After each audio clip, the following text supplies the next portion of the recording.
చప్పట్లు మేమే చెప్పండి.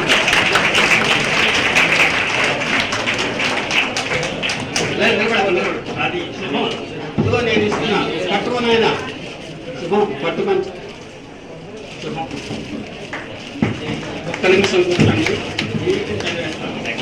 అక్షరోపాయనం, అక్షర ఉపాయనం అంటే కానుక అని అర్థం. అన్నిటికీ వేల అర్థాలు చెప్పుకోవాలి. మళ్ళీ తర్వాత బోణం గురుమూర్తి గారికి బోణము శుభ, బోణము శుభ వంశమునకు పూజ్యుడవై ప్రథిత విజ్ఞాన దీప్తుల పంచి పెంచి, అతను పంచుతున్నాడు మళ్ళీ పెంచుతున్నాడు విజ్ఞానాన్ని.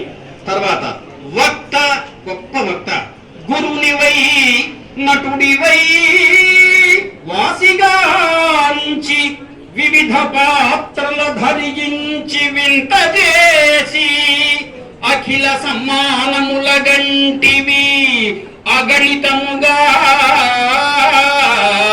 కీర్తిగాంచితి. ఓ గురుమూర్తి వర్య పార్వతీ